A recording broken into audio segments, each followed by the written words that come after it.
Story behind it की आज की कहानी में हम आपको टाइटैनिक के पन्ने से लेकर उसके डूबने तक के सफर के बारे में बताएंगे। टाइटैनिक में पैसेंजर्स के वो कभी न भुलाए जाने वाले 2 घंटे 40 मिनट कैसे रहे होंगे, जानने के लिए वीडियो को अंत तक जरूर देखें। तो शुरू करते हैं टाइटैनिक का पहला और अंतिम सफर। 10 अप्रैल 1912 ये वो दिन था जब दुनिया का सबसे विशाल और भव्य शिप टाइटैनिक अपना पहला और आखिरी सफर शुरू करने जा रहा था। जहाज को देखने लगभग 1 लाख लोग आ चुके थे। टाइटैनिक इंग्लैंड के साउथहैम्पटन से न्यूयॉर्क की तरफ रवाना हुआ। जब टाइटैनिक बनके तैयार हुआ तो वो उस समय दुनिया की सबसे बड़ी चलने वाली चीज थी। ये 882 फीट यानी कि 3 फुटबॉल के मैदान जितना लंबा और 17 मंजिला इमारत जितना ऊंचा था। यदि इसे सीधा खड़ा कर दिया जाता तो ये उस समय की हर इमारत से ऊंचा होता। अपने सफर के दौरान ये जहाज 2 जगह रुकता है, चेरबर्ग नॉर्दर्न फ्रांस और कोब आयरलैंड में। न्यूयॉर्क टाइटैनिक का लास्ट डेस्टिनेशन होने वाला था। जितना ये बाहर से अच्छा दिखता था उससे कहीं ज्यादा खूबसूरत ये अंदर से था। टाइटैनिक जहाज का इंटीरियर डिजाइन लंदन के रिट्ज होटल से लिया गया था। जहाज में एक जिम, एक swimming pool, barber shop, Turkish bath, 2 बड़ी बड़ी लाइब्रेरी जैसी फैसिलिटीज थीं। लेकिन सिर्फ फर्स्ट क्लास के लिए। थर्ड क्लास में सफर कर रहे 706 पैसेंजर्स के बीच 2 ही बाथटब दिए गए थे। शिप के तृतीय श्रेणी के एक कमरे में 6 लोग रहते थे। टाइटैनिक शिप का अपना एक अखबार भी था जो कि द अटलांटिक डेली बुलेटिन के नाम से छपता था। टाइटैनिक को बनाने में 2 साल से भी अधिक का समय लगा था और इसे बनाने में $7.5 मिलियन का खर्च आया था। भव्य सीढ़ी टाइटैनिक की सबसे प्रतिष्ठित विशेषता थी, जिसमें स्टील और ग्लास की गुंबददार छत थी जो उस समय के सम्मान और गौरवशाली आंकड़ों को दर्शाती थी। टाइटैनिक की 4 चिमनियां थीं, लेकिन 4 चिमनियों में से चौथी चिमनी नकली थी, जिसे केवल जहाज का संतुलन बनाए रखने के लिए और खूबसूरत दिखाने के लिए लगाया गया था। और इस बड़े जहाज को चलाने के लिए हर दिन 600 टन कोयले की जरूरत पड़ रही थी, जिसके लिए 176 लोग रात दिन लगे हुए थे। जहाज से निकलने वाली तकरीबन 100 टन राख को हर दिन समुद्र में बहा दिया जाता था।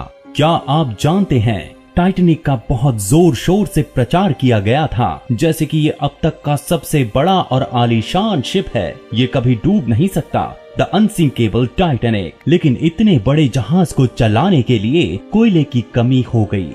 कोयले की कमी से टाइटैनिक के सफर में बाधा हो रही थी। इसे दूर करने के लिए व्हाइट स्टार लाइन कंपनी, जो कि टाइटैनिक बनाने वाली कंपनी भी है, इसको अपने दूसरे जहाज जैसे कि ओशियानिक और एड्रियाटिक की यात्रा रद्द करनी पड़ी और इन जहाजों के कोल स्टॉक और कुछ यात्रियों को टाइटैनिक पर शिफ्ट कर दिया था। Captain E.J. स्मिथ के ऑर्डर से टाइटैनिक को 22 नॉट की फुल स्पीड से इस विशाल समुद्र में दौड़ाया जा रहा था और इसकी फुल स्पीड 24 नॉट की थी। 14 अप्रैल 1912 शाम का वक्त। हवा तेज थी जिस वजह से लहरें ऊंची उठ रही थी। डिनर चल रहा था। टाइटैनिक नॉर्थ अटलांटिक सागर में था, जहां जमा देने वाली ठंड थी। टाइटैनिक वायरलेस समुद्र में सबसे शक्तिशाली में से एक था, जिसकी सीमा 2500 मील की थी। पूरी यात्रा के दौरान ऑपरेटर जैक फिलिप्स और हैरोल्ड ब्राइट को नियमित रूप से आइसबर्ग की चेतावनी मिल रही थी। कुल मिला के टाइटैनिक को 6 बार वार्निंग मिल चुकी थी। वायरलेस ऑपरेटर मार्कोनी कंपनी के लिए काम कर रहे थे और उनका प्राथमिक उद्देश्य यात्रियों के संदेश को आगे पहुंचाना था। रात के लगभग 9:40 के आसपास मेसाबा जहाज टाइटैनिक को बर्फ के मैदान और चट्टानों की चेतावनी भेजता है, लेकिन वार्निंग की अनदेखी की गई। 10:50 कैलिफोर्निया जहाज से एक मैसेज भेजा जाता है कि वो मार्ग में बर्फ के बीच फंस चुका है, जिस वजह से वो आगे नहीं बढ़ पा रहा है। वायरलेस ऑपरेटर जैक फिलिप्स यात्रियों के संदेशों को संभालने में ही व्यस्त थे और वो बार बार ऐसी चेतावनियों से परेशान होकर कैलिफोर्निया के ऑपरेटर पे नाराज हो जाते हैं। 11 बजे तक स्मिथ ने टाइटैनिक को धीमा नहीं किया था। कुछ बचे लोगों ने बताया कि white star line chairman Bruce इसमे ने कैप्टन स्मिथ से ऐसा आग्रह किया था कि वे टाइटैनिक को तेज चला के तय दिन से 1 दिन पहले ही पहुंचा दें, जिससे वो अपनी रफ्तार के लिए अखबारों की सुर्खियों में आ जाएं। और इसलिए कैप्टन ने बर्फीले क्षेत्र में भी टाइटैनिक की स्पीड को कम नहीं किया और हादसा हो गया। आइसबर्ग के नजर आने के 37 सेकंड के अंदर टाइटैनिक उससे जा टकराया। जब ऑफिसर्स को आइसबर्ग दिखाई दिया तब उनके पास एक्शन लेने के लिए महज 37 सेकंड बचे थे। आइसबर्ग दिखते ही फर्स्ट ऑफिसर मर्डॉक ने जहाज को लेफ्ट मोड़ने का और इंजन रूम को इंजन रिवर्स चलाने का ऑर्डर दिया था और जहाज को लेफ्ट मोड़ भी दिया गया था, लेकिन ये उसे आइसबर्ग से बचाने के लिए काफी नहीं था। यदि 30 सेकंड और पहले पता लग जाता तो टाइटैनिक को बचाया जा सकता था। रात 11:40 अचानक टाइटैनिक को एक जोरदार झटका लगता है और थोड़ी देर बाद शिप को बीच समुद्र में रोक दिया जाता है। एक बहुत बड़ा आइसबर्ग टाइटैनिक से टकरा गया था जो कि 100 फीट ऊंचा होगा। टक्कर इतनी जोर की थी कि उस हिमखंड के कुछ टुकड़े शिप में भी आ गिरे थे। फ्रेडरिक फ्रीड, उम्र 25 साल, आइसबर्ग को सबसे पहले देखने वाला क्रू मेंबर था। उसने तुरंत अलर्ट जारी किया। कैप्टन स्मिथ कुछ ऑफिसर्स के साथ जहाज की जांच और उसके नुकसान का जायजा लेने पहुंचे। उनके चेहरे और हाव भाव से लग रहा था कि बात बहुत गंभीर है। उनके अनुसार जहाज आइसबर्ग से बचने के लिए पर्याप्त फुर्तीला नहीं था। जैसे ही शिप उस आइसबर्ग के किनारे से टकराया, उसने जहाज के स्टील प्लेटों में छेद कर दिया, जिससे 6 डब्बों में पानी भरना शुरू हो गया था। शिप के वॉच गार्ड से जब इंक्वायरी की गई तो उसने बताया कि उसके पास उस समय कोई दूरबीन उपलब्ध नहीं था, क्योंकि टाइटैनिक के सेकंड ऑफिसर डेविड ब्लेयर, जिन्होंने अपनी जेब में स्टोर रूम की चाबी रखी थी और दूरबीन भी उसी में लॉक था, उन्हें साउथहैम्पटन से अपनी पहली यात्रा के लिए रवाना होने से पहले टाइटैनिक से दूसरे शिप में ट्रांसफर कर दिया गया था और वो उनकी जगह नियुक्त किए गए दूसरे ऑफिसर को चाबी देना भूल गए थे। शिप के गार्ड ने यह भी बताया, जो कि उस समय निगरानी कर रहा था, कि अगर हमारे पास उस वक्त दूरबीन होता तो समय रहते ही आइसबर्ग को देख लेते और ये हादसा होने से बच जाता। जैसे जैसे समय गुजर रहा था, सबके अंदर एक अजीब सी बेचैनी और डर बढ़ रहा था और इन सब के बीच क्रू मेंबर्स सबको उनके कैबिन और उनके पास जा जाकर ये कहने लगे कि आप सभी जल्दी से अपनी लाइफ जैकेट पहन लें और जितनी जल्दी हो सके ऊपर डेक में पहुंच जाएं। वो ये सब इतनी हड़बड़ी में और जल्दबाजी में कर रहे थे कि किसी के पूछने पर भी कि बात क्या है, इसकी पूरी जानकारी दिए बिना ही आगे बढ़े जा रहे थे। स्थिति की गंभीरता तब समझ में आई जब वार्निंग और मदद के लिए वो पहला रॉकेट आसमान में छोड़ा गया। वो जैसे जैसे आसमान में ऊपर जा रहा था, लोगों की नजरें भी एक उम्मीद से आसमान की तरफ उस रॉकेट को जाते देख रही थीं। उसकी रोशनी से पूरा आसमान और समुद्र जगमगा उठा। ये दृश्य जितना सुंदर लग रहा था, लेकिन इसका अर्थ इसके बिल्कुल विपरीत था। ये इस बात की ओर इशारा था कि कभी ना डूबने वाला शिप अब बस डूबने ही वाला है। चारों ओर मायूसी और थोड़ी देर के लिए खामोशी छा गई। इसके कुछ पल बाद ही जहाज में चारों ओर अफरा तफरी और भगदड़ मच गई। उन सब के लिए सबसे बुरी खबर ये थी कि टाइटैनिक में 2200 पैसेंजर्स और क्रू मेंबर के बीच केवल 20 लाइफ बोट्स ही थीं, जबकि टाइटैनिक में 64 लाइफ बोट्स के लिए जगह थी। लेकिन टाइटैनिक के निर्माताओं ने सिर्फ 20 लाइफ बोट ही रखी थी, क्योंकि ज्यादा लाइफ बोट रखने से शिप की खूबसूरती खराब हो जाती, उससे ढक जाती। और उनका ये ओवर कॉन्फिडेंस कि ये अनसिंकेबल शिप है, ये कभी डूबेगा ही नहीं, जिस वजह से पैसेंजर्स की सुरक्षा को पूरी तरह से नजरअंदाज कर दिया गया, जिसकी कीमत पैसेंजर्स को अपनी जान देकर चुकानी पड़ी। हिमशैल से टकराने के 1 घंटे बाद पहली लाइफ बोट जारी की गई, लेकिन टाइटैनिक में उस वक्त मची अफरा तफरी में और क्रू की मिसअंडरस्टैंडिंग की वजह से टाइटैनिक ने अपनी पहली लाइफ बोट को तब तक जारी नहीं किया जब तक कि पूरा 1 घंटा नहीं बीत गया। जबकि ये किसी भी शिप के लिए सामान्य बात है कि जहाज के दुर्घटनाग्रस्त या क्षतिग्रस्त होने पर लाइफ बोट को तुरंत जारी किया जाना चाहिए। टाइटैनिक के चालक दल के पास पहले से ही बहुत कम समय था। क्रू को तैयार करना था अपनी पहली यात्रा के लिए ट्रेनिंग देने में। इसके एकदम विपरीत कैप्टन स्मिथ ने क्रू लाइफ बोट ट्रेनिंग को ही कैंसिल कर दिया बिना किसी कारण के, और इस ट्रेनिंग को कभी भी रीअरेंज नहीं किया गया था। उस रात जब टाइटैनिक डूब रहा था, ये पहली बार था जब चालक दल ने कभी लाइफ बोट को रोल आउट करने का प्रयास किया था। इस भूल की वजह से बहुत देर हो गई थी और बहुत लोगों को अपनी जान गंवानी पड़ी। उसमें भी जब लाइफ बोट नंबर 1 में 40 लोग आ सकते थे, लेकिन 7 क्रू मेंबर्स और 5 पैसेंजर से लेके भाग गए। वैसे भी लाइफ बोट साथ में 65 लोग आ सकते थे, लेकिन इसे 24 लोग लेकर चले गए अपनी जान बचाने के लिए।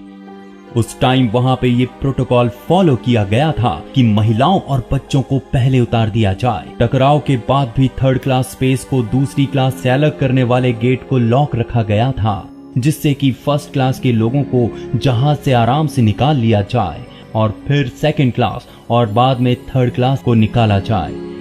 एस्टर, जो कि शिप में सबसे अमीर व्यक्ति थे, लाइफ बोट की कमी की वजह से वो भी अपनी पत्नी के साथ लाइफ बोट में नहीं बैठ पाए, लेकिन उन्होंने अपनी गर्भवती पत्नी को लाइफ बोट में बिठाया और उसे अलविदा कहा और फिर वो जहाज के डेक पे जाकर खड़े हो गए और वो भी टाइटैनिक के साथ डूब गए।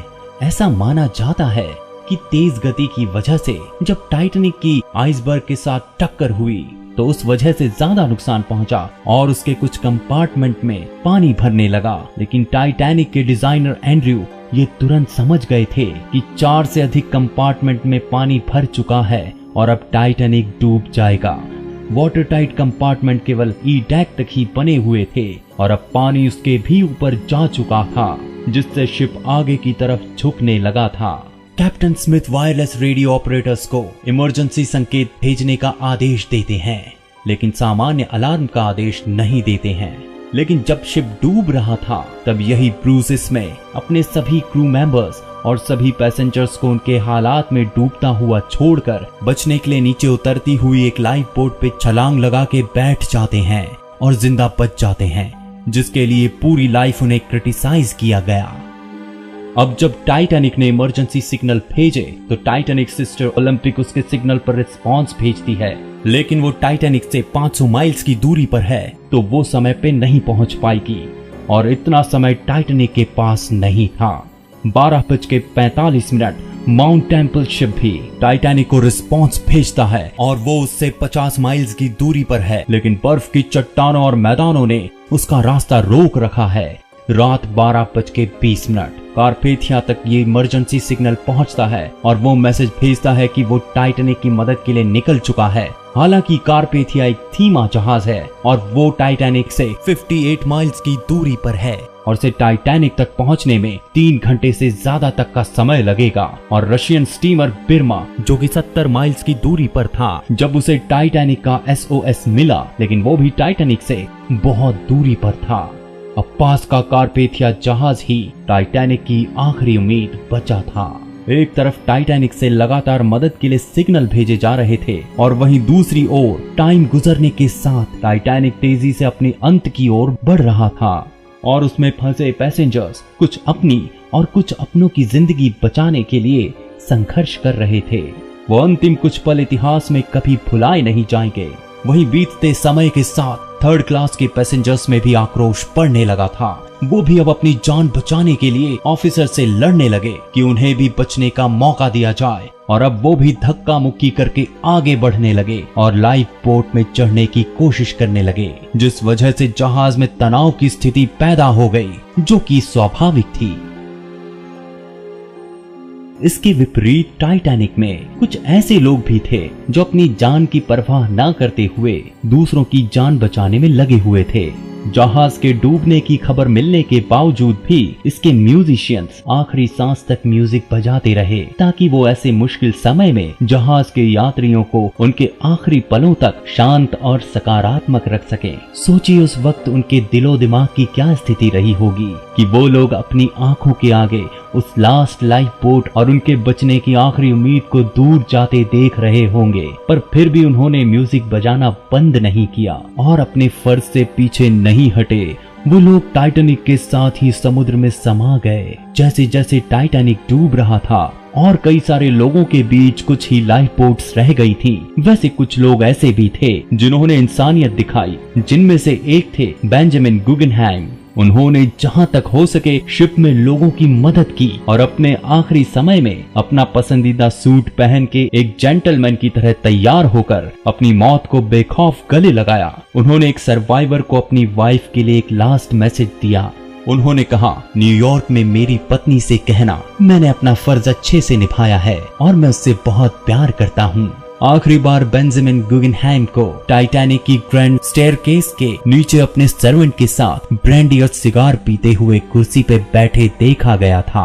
मिल्वीना डीन टाइटैनिक में सफर कर रही सबसे कम उम्र की यात्रियों में से एक थी, जो उस वक्त 2 महीने की थी। मिल्वीना टाइटैनिक हादसे में जिंदा बची आखिरी सर्वाइवर्स में से थी, जो कि 31 मई 2009 को 97 वर्ष की उम्र में दुनिया को अलविदा कह गई। इसिडोर एक अमेरिकन बिजनेसमैन थे। ये कपल भी टाइटैनिक में ट्रैवल कर रहा था। जब टाइटैनिक डूब रहा था तब ईडा को लाइफ बोट नंबर 8 में जगह दी गई थी, क्योंकि महिलाओं और बच्चों को पहले निकाला जा रहा था। लेकिन उन्होंने अपने पति इसिडोर के बिना जाने से मना कर दिया। भले ही कर्नल ग्रेसी और उनके अन्य दोस्तों ने उन्हें मनाने की बहुत कोशिश की, लेकिन उन्होंने ये कहते हुए इनकार कर दिया कि वो अपने पति से अलग नहीं होंगी। उन्होंने कहा, जैसा कि हम अब तक साथ रह चुके हैं वैसे ही हम साथ मरेंगे। क्योंकि ये फर्स्ट क्लास के पैसेंजर थे तो बाद में इनके पति को भी इनके साथ जगह दे दी गई थी, लेकिन उन्होंने ये कहकर मना कर दिया कि जहाज में अभी भी बहुत बच्चे और महिलाएं हैं, उन सभी को अभी बचाया जाना बाकी है। और ईडा ने अपनी लाइफ बोट पर अपनी जगह उनकी मेड एलन को बिठा दिया। ईडा ने एलन को अपना फर वाला कोट दिया, ये कहते हुए कि उसे अब इसकी जरूरत नहीं है।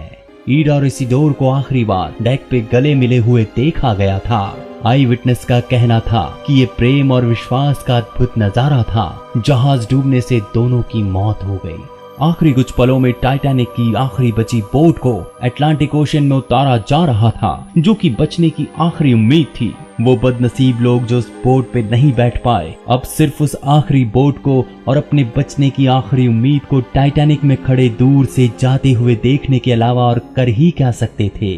और अब जितना गहरा वो समुद्र था, उससे कई गुना गहरी उनकी निराशा थी। कैप्टन एडवर्ड स्मिथ वास्तव में पानी में कूदकर लोगों को लाइफ बोट पर जाने में मदद कर रहे थे। एक सर्वाइवर कहता है, उन्हें वास्तव में लाइफ बोट पर एक सीट की पेशकश की गई थी, लेकिन उन्होंने लाइफ बोट में जाने से इनकार कर दिया, क्योंकि वो लोगों को जितना हो सके बचाना चाहते थे और वो आखिरी सांस तक अपना फर्ज निभाना चाहते थे। 15 अप्रैल की सुबह 2:18 टाइटैनिक एक भयानक आवाज के साथ 2 हिस्सों में टूट गया और अब वहां भयंकर चीख पुकार मच गई। लोगों के रोने की आवाज समुद्र में दूर लाइफ बोट में बैठे लोग साफ सुन सकते थे।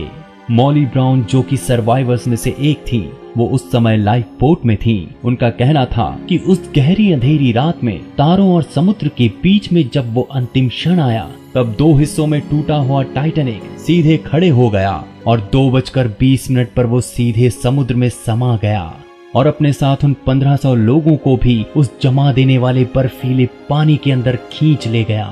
समुद्र के पानी का तापमान 0.2 डिग्री से भी नीचे था, जहां कोई भी व्यक्ति 15 मिनट से ज्यादा जीवित नहीं रह सकता था, जबकि हर 5 व्यक्तियों में से एक व्यक्ति केवल 2 मिनट में ही कोल्ड शॉक की वजह से मर गया था। मॉली आगे बताती है कि टाइटैनिक के डूबने के बाद लोग तैरकर बचने की भी कोशिश कर रहे थे। उनमें से कई लोगों को तो तैरना भी नहीं आता था और कई लोगों ने लाइफ जैकेट पहन रखी थी। उन सब की छटपटाहट से पानी का शोर और मदद के लिए चीखना रोना सब दिखाई दे रहा था। जब वो ये देखकर बर्दाश्त नहीं कर पाई तो वो उनकी मदद करने के लिए शिप वापस ले जाने के लिए अड़ गई, जिस वजह से उन्हें लोगों द्वारा धमका कर बैठा दिया गया। अगर वो वहाँ बोट ले गए तो जो लोग डूब रहे हैं अपनी जान बचाने के लिए कुछ भी कर जाएंगे, जिससे बोट पलट भी सकती है। ऐसा सोचकर लोगों ने उनका विरोध किया और आगे बढ़ गए। कुछ देर बाद ठंड में जमने के साथ साथ डूब रहे उन लोगों की आवाज और छटपटाहट भी शांत हो गई। उस समंदर में जैसे थोड़ी देर पहले वहाँ कुछ था ही नहीं। जो लोग बच गए उनमें से बहुतों के मन में हमेशा ये दुख और पछतावा रहा कि वो डूब रहे लोगों को बचाने के लिए कुछ नहीं कर पाए। कारपेथिया 3:03 पर घटनास्थल पर पहुंचता है। टाइटैनिक के डूबने के 1 घंटे बाद और 705 लोगों को रेस्क्यू कर लेता है जो लाइफ बोट में थे। जब वो वहां पहुंचे तो इतनी सारी बॉडीज देख के ऐसा लग रहा था मानो वो सब विशाल समुद्र में सो रखे हों। इस हादसे में टाइटैनिक के मुख्य शेफ को बचा लिया गया। जब उनसे पूछा गया तो उनका कहना था कि उन्होंने विस्की पीकर अपनी जान बचाई। उन्होंने काफी मात्रा में विस्की पी रखी थी, जिस वजह से 2 घंटे तक पानी में रहकर भी उनकी जान बच गई। 18 अप्रैल टाइटैनिक सर्वाइवर्स न्यूयॉर्क सिटी पहुंचते हैं और बड़ी मात्रा में लोग उनसे मिलने आते हैं। टाइटैनिक के डूबने की खबर दुनिया भर में फैल जाती है। बाद में न्यूज़पेपर्स में इस बारे में काफी खबरें छापी गई। इंक्वायरी हुई तो पता चला कि टाइटैनिक डूबने पर फर्स्ट क्लास के 60%, सेकंड क्लास के 42% और थर्ड क्लास के सिर्फ 25% लोगों को ही बचाया गया था। इस हादसे में डूबकर मरने वालों में सबसे ज्यादा पुरुष थे। वायलेट जेसप एक नर्स थी और ये टाइटैनिक जहाज में डूबने से बच गई थी। टाइटैनिक से ठीक पहले जेसप 1911 में ओलंपिक जहाज में ड्यूटी कर रही थी। तब वो एक ब्रिटिश शिप से टकरा गया, उसमें वायलेट बच गई। उसके बाद 1912 में टाइटैनिक हादसे में भी बच गई। लेकिन इत्तेफाक यहाँ खत्म नहीं होता। टाइटैनिक के बाद 1916 में HMHS ब्रिटेनिक जहाज में भी थी और जर्मनी सबमरीन की एक माइन अटैक से ये शिप भी डूब गया था और जेसप इसमें भी बच गई थी, जिस वजह से इनका नाम मिस अनसिंकेबल पड़ गया था। प्रसिद्ध चॉकलेट के मालिक हर्शे भी टाइटैनिक पर आने वाले थे। वो अंतिम समय में यात्रा से चूक गए थे। टाइटैनिक के डूबने के बाद इंग्लैंड की अर्थव्यवस्था को भी गहरा झटका लगा था, क्योंकि उसमें सफर करने वाले सबसे ज्यादा अमीर आदमी इंग्लैंड के थे। टाइटैनिक के डूबने के 73 साल बाद टाइटैनिक का मलबा ढूंढ निकाला गया। यह समुद्र में 12,600 फीट की गहराई में मिला। अपने आखिरी पलों में टाइटैनिक के बीच से 2 टुकड़े हो गए थे। इनकी समुद्र में एक दूसरे से दूरी 600 मीटर की है। इतिहास में टाइटैनिक एक अकेला ऐसा जहाज है जो आइसबर्ग के टकराने से डूबा। जिस आइसबर्ग की वजह से टाइटैनिक डूबा वो 10,000 साल पहले ग्रीनलैंड के एक ग्लेशियर से अलग होकर आया था। टक्कर के 2 हफ्ते बाद ये भी नष्ट हो गया था, क्योंकि इसे भी काफी नुकसान पहुंचा था। टाइटैनिक वो जहाज जिसे बनाने में 2 साल से भी ऊपर का समय लगा, वो सिर्फ 2 घंटे 40 मिनट में डूब गया, जिसे गर्व से कभी द अनसिंकेबल टाइटैनिक कहा जाता था।